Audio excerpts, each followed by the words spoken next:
Happy Tuesday, everybody. It's Ken Abrams with another Tuesday at 10 video blog.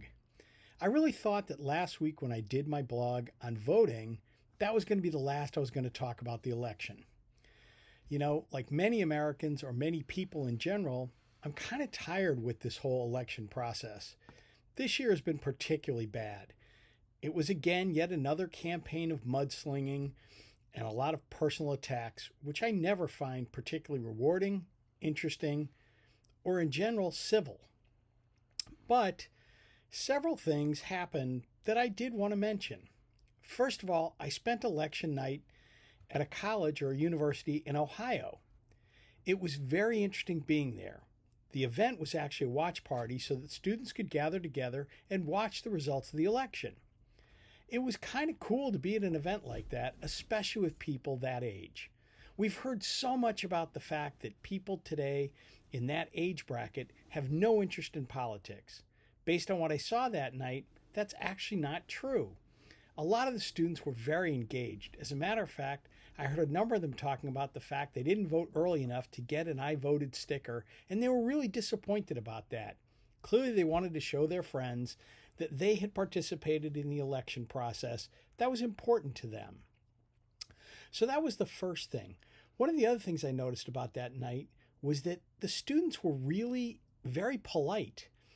It was very difficult to tell which students had voted for which candidate, as there weren't any loud outbreaks or cheers or yells or groans when states were called for one candidate or the other.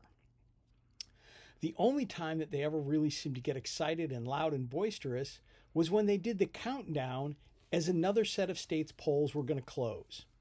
Again, it was kind of fun to be there that night. The second thing that crossed my mind, or that kind of struck me, was that Kamala Harris had both her election night party and her speech the next day to the American people at her alma mater, Howard University. Now, again, as vice president, she could have done this anywhere. She could have had the party in D.C., and she could have done her concession speech with the White House or the Washington Monument or the Capitol building as her backdrop. But she didn't. She chose to do that speech at her alma mater in front of friends, family, and a bunch of college students. I give her a lot of credit for that.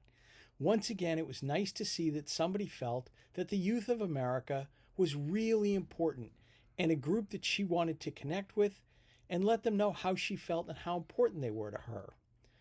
Last but not least is I watched Joe Biden's speech 2 days after the election. Now, I'm not going to go into his whole speech, but there was a line that he delivered that I really loved. He said, "Setbacks are unavoidable, but giving up is unforgivable." I really like that. I think it's a great sentiment, and I think it makes a lot of sense. It's something that we can all learn from.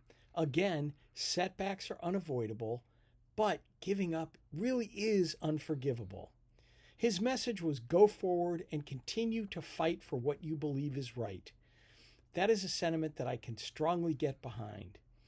I hope you all have a great week and you've enjoyed this little video blog of mine. I'll see you again next week. Hey, thanks for watching.